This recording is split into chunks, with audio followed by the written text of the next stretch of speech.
Jesse, thank you so much for joining us today. Yeah, thanks for having me. It's my pleasure to be here. Definitely. And did you want to share with the viewers a little bit about your background if they haven't heard about you before?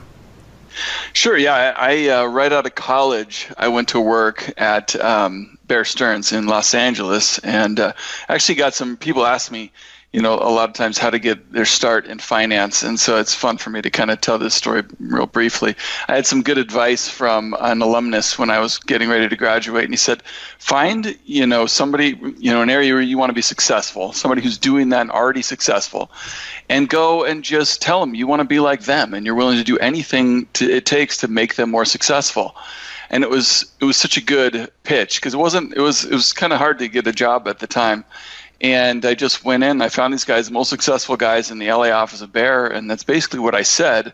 But I also lived up to my promise, which was, do anything it takes to make their business more successful. And so I started out just running tickets at Bear Stearns, which, back in the day, a broker would write up a ticket and then they'd need, take it over to the trading desk and the traders would, put the order in. So I was basically just writing up tickets and running tickets all day for the first, few months I was there. I ended up finding a guy who was running a hedge fund inside Bear, and he kind of showed me, a lot of what I know today. We ended up leaving Bear and starting our own hedge fund down in LA, and I did that for a few years before I quit in early 2000 and moved here to Bend, Oregon, middle of nowhere. And I've been here for, 18 years. So, and just pretty much I started writing about the markets. In fact, today I was just looking at this, my 13th blogiversary, actually. I started my blog exactly 13 years ago today and been writing about the markets ever since. So. Awesome. And getting started here, one of the markets we want to definitely discuss today is the gold market, and we want to get to some of the specific stocks you've talked about on your website. But first, if you wanted to give our viewers an overview on kind of your perspective on the current state of the gold market. Well, I really started becoming more interested in gold back in 2015, and I'm kind of a traditional value investor, so I look for things that become really out of favor. And in 2015, gold became so out of favor, so hated that to me it became very, very interesting. That was when I think it was Jason Zweig, wrote in the Wall Street Journal, gold's really just a pet rock. And, so for me, I look for those types of sentiment signals. One of the questions I ask myself is, what's the most hated asset class in the world? And clearly gold was the most hated asset class at the time. It still is very hated, or at least there's a lot of, it's neglected right now to a great degree. And so that's when I really started becoming interested in it. And the more work I've done, the more people I've talked to over the last couple of years, the more bullish I've really gotten on it over the, and I think, this is not a trade for me. This is a longer term, multi-year bull market that I think that's already begun, really. When you look out at the broader market right now, Jesse, what is your overall feeling about what's going on, just in a bigger sense, I suppose? Yeah, we're in the midst of another central bank fueled asset bubble, speculative mania. It's lowering interest rates to zero for the better part of a decade has created. Stan Druckenmiller wrote a great brief piece for the Wall Street Journal recently. Said, I shudder to think of the malinvestment that's happened as a product of these extreme Fed policies. And so, yeah, you lower interest rates to zero, people chase yield, and so it's the everything bubble. It's we had the dot-com mania, then we had a real estate bubble, and now it's stocks, bonds, real estate, collectibles. It's all kinds of stuff. And it's all centered around, quantitative easing and 0% interest rates. I think it's interesting now that those policies are starting to be walked back and unwound. And, if you believe that QE, quantitative easing, was bullish for risk assets, then you have to believe that quantitative tightening is potentially, it goes the other way against these things. So, yeah. Well, cool. I did hear last week you did an interview with Simon Michalovich, who it was really interesting on gold. I was curious to hear what your thoughts were, because he he has an interesting take being from Russia. He probably has a little bit different viewpoint than most Westerners might. So I wondered what your thoughts were. Yeah, he looks at it really as an insurance policy, and I was really grateful to talk to him. Simon's just a great guy and really smart when it comes to the topic of gold and precious metals. And he looks at it as he was very intimately involved with the kind of on the cutting edge of the creation of CDOs and a lot of these financial products that led to the financial crisis. And a lot of these problems have only gotten bigger over the last 10 years. And so for him, it's how do I protect myself from potential problems in those areas arising again? And it's for him it's gold. For me it's more than that. I think I do see it as an insurance policy, but I also see a lot of cyclical inflationary forces picking up right now. When you look at, it's not showing up in CPI, but look at the Fed's underlying inflation gauge, and it's 3.2%, which is, it has rarely been that high in the last 20 years. And you listen to what companies are saying on conference calls, and they're saying this is the most inflationary environment in 20 years at least. Wow. And so I think there's also secular forces. People point out the demographics. An aging population is deflationary. Well, the BIS came out with a paper recently that shows no, it's just the opposite. An aging population is actually very inflationary because you don't have the working population to take care of those folks. And so you see, like wage pressures right now that we're seeing, which are cyclical to some extent, they're also secular because you just don't have enough teenagers to work all the fast food jobs that are out there, as the Wall Street Journal points out. You don't have enough nurses. I mean, you have baby boomer nurses retiring and a lot of older people going into hospitals and stuff, and you don't have a population that's going to come up and become nurses. So wages are going crazy right now, I think, and other cost pressures. And that's not just a cyclical trend. The BIS suggests this disinflationary trend as a direct result of the baby boomers is basically now morphing into a global inflationary trend that's, a 10, 20-year trend. Wow. And, so you think about real assets right now, especially precious metals, are have never been cheaper relative to the prices of financial assets, and those go through big cycles. When do you want to own real assets? When do you want to own financial assets? The last 35 years, during disinflation, interest rates come down. It's been a great time to own financial assets. Mm-hmm. I think over the next maybe 10, 20 years, see rising inflation, and you're going to want to own real assets. And the like Simon and I talked about recently, the most convenient and reliable way to do that is through precious metals. Mm-hmm. Now, it's not only physical gold that you think people should possibly look into investing in. It's also stocks, and you've talked about 4 specific stocks on your website. Can you explain about these stocks and why you think they will outperform gold? Well, yeah, so I'm a stock guy, really, at heart, and that's where my expertise is, if I have any at all, is in analyzing stocks. And, to me, I see, the popularity of the FANG stocks has been just kind of through the roof in the last few years. And I've been writing over the last 6 months why, these stocks are facing greater risks to their business model. But that's another topic. I like the BANG stocks, which are the gold miners: Barrick Gold, Agnico Eagle, Newmont, and Goldcorp. They're essentially the 4 biggest in any gold mining gold miner index. And when you look at the FANG stocks, they're the highest valuation that they've traded at in their history as a group. When you look at the BANG stocks, these stocks are incredibly cheap. I mean, compared to their valuation history, they're actually cheaper today than they were in 2000, 2001, before the gold price took off and those stocks, went up 5-10-fold, a lot of them. And to me, that's really remarkable because their profitability is better today. Yeah, the gold price has fallen 40% or something since 2011, but they've been able to maintain their operating margins. And to me, the only criticism, the only justification I hear for this is, these companies have really been mismanaged in recent years, and they've just kind of blown up their balance sheets, taken on debt to make bad acquisitions. Yeah, that's all rearview mirror stuff. Mm-hmm. This bear market in gold has forced these companies to rationalize a lot of that and clean up their balance sheets and high grade their mines and all these kinds of things. And so they're much better positioned to take advantage of a rising gold price than they have been maybe any time in the last 20 years. And another statistic I look at is their 3-year average revenue growth. And so you can see the revenue went negative, back there in the late 90s, early 2000s, when the gold price just kind of languished.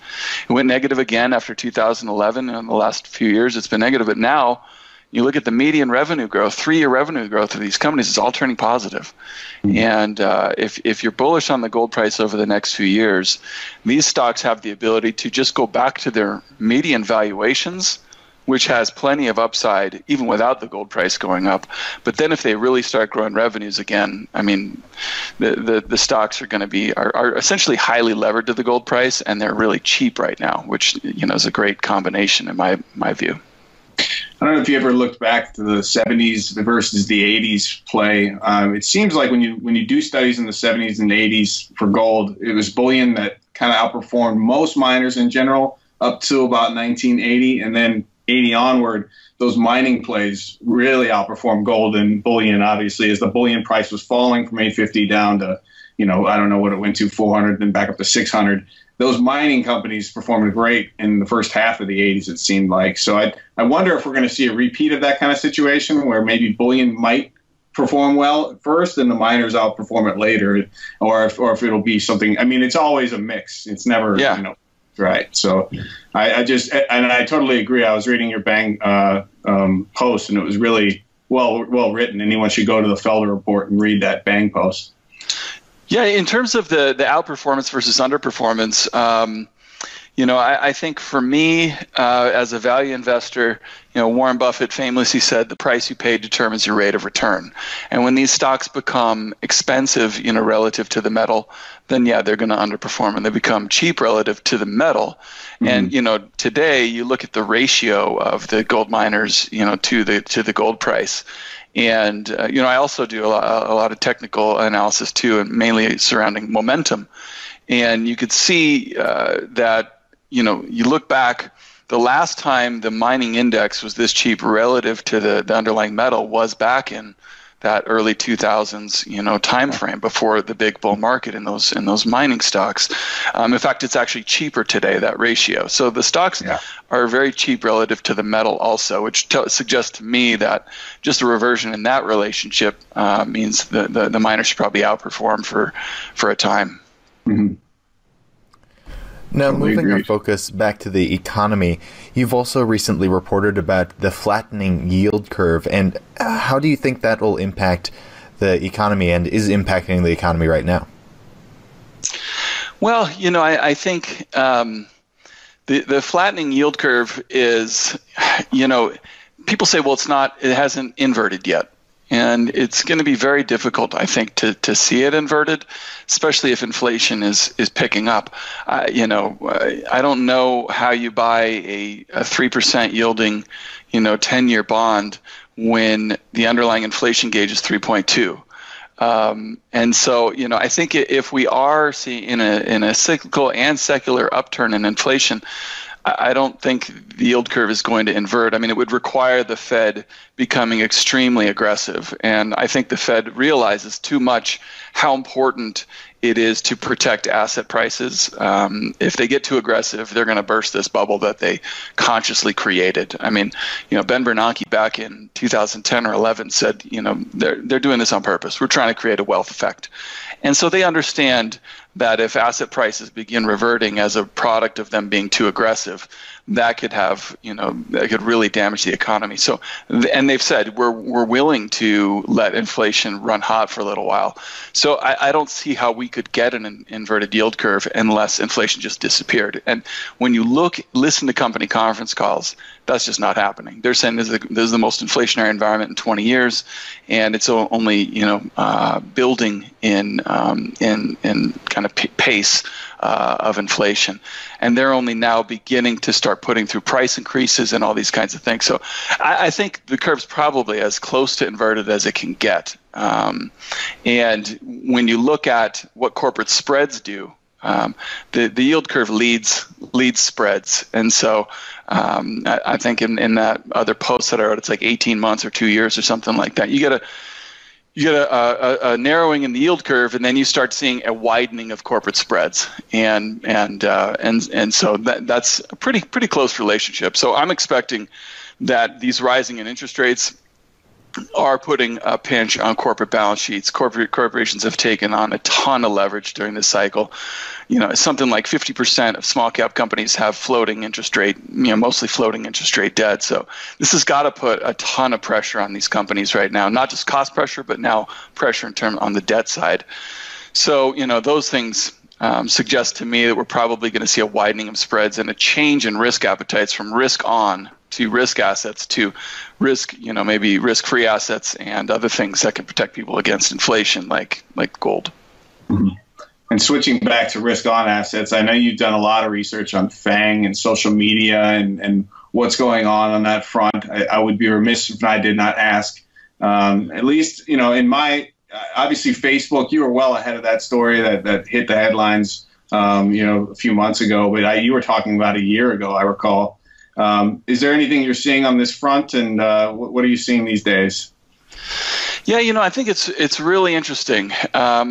People underestimate the value of their own data, and they overestimate the value of the services that these companies are providing them. When you look at, okay, yes, we're getting free services from these companies, but they all have market caps in the hundreds of billions of dollars. That's what the data is worth. And the reason the data is worth so much is because these platforms have figured out how to manipulate people better than anything else in history, better than any propaganda technique.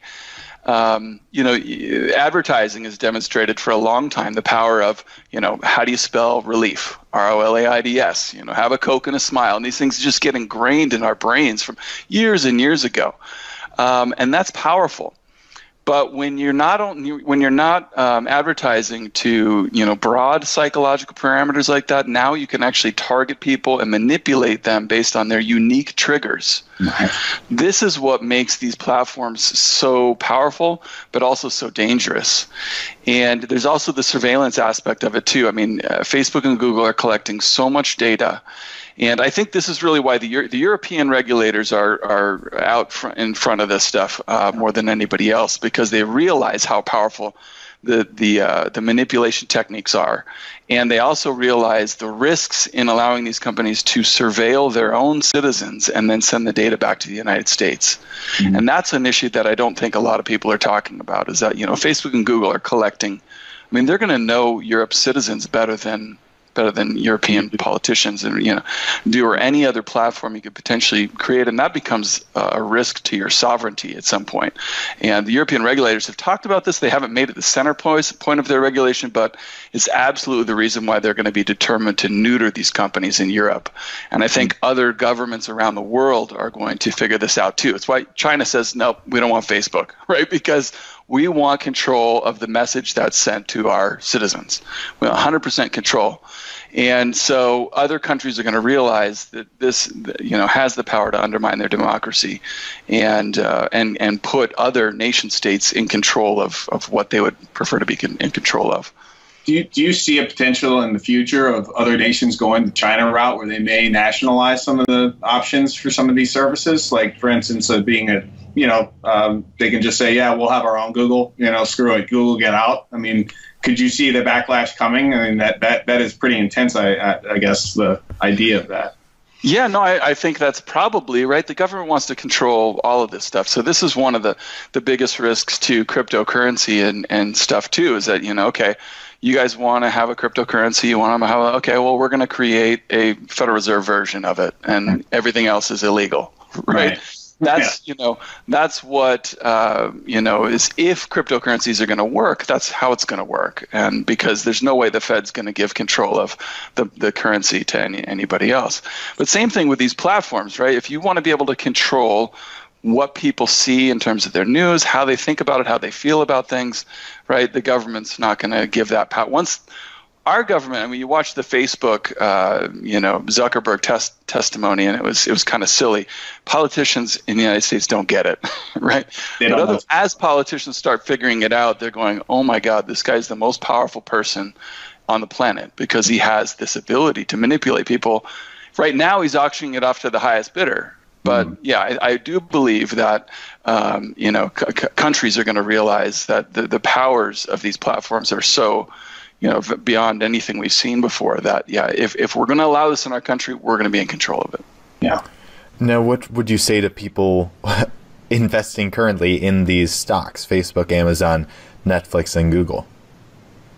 I would just say that the one lesson of technology is that change. The only constant is change, and it's something about I think Rob Arnott put out a piece recently, saying yes, this is a bubble. And when you look at the top 10 companies by market value over 10-year periods, like 8 of them are not in the top 10 anymore at the end of 10 years. And just think about who were the top companies during the dot-com mania, and where are those companies today? Where's Sun Microsystems today? Where's Intel? Still 40%, 30% below its peak price from the dot-com mania. People don't realize that stuff. That when you pay an incredible price, you're pricing in perfection. When perfection doesn't materialize, you don't make money. And so I think the risks to these businesses are as great as ever, and they're only growing. People are pricing in perfection, and there's a big disconnect there. Mm-hmm. Well, that's great. I want to thank you because I'm a fan of your podcast, and I appreciate you coming on. I also wanted to suggest I don't know. I wanted to get maybe your feedback because you talked to William White last summer. That's one of the best podcasts and interviews I've ever heard. William White, for those that are not out there, if you could give him a background on who he is and just he was the chief economist of the BIS. And he's been very critical of central bank policies, and he's just a brilliant person. So I was excited to talk to him too. But yeah, he's had some interesting things to say about. He was the one who first told me if quantitative easing was disinflationary, quantitative tightening is probably inflationary, and the Fed is really going to find themselves in a bind here, I think, with rising inflationary pressures, and then the fiscal authorities be getting aggressive with tax cuts and these types of things. The Fed's going to find themselves further behind the curve. They have to raise rates, but they can't raise rates too high, right? Because the government debt is so massive that we can't bankrupt the federal government in the process, right?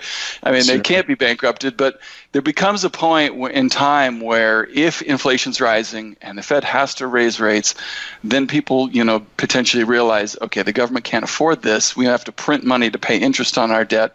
And this is literally the potential perfect storm for gold that could happen down the road. And so it was interesting for me to hear a guy like Bill White, talking about this stuff, and he sees that as a real risk. So, all right. Well, Jesse Felder, thank you so much for joining us today. Before I let you go, did you want to share with the viewers where they can find you and any last thoughts you had?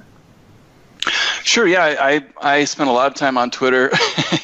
It's my personal addiction. I just share kind of a lot of the reading and research that I'm doing. I share there, and I have a lot of other people that I follow that I find very valuable. It's just at Jesse Felder. And then I blog and put my podcast up at thefelderreport.com, and try and put some content up there on a regular basis.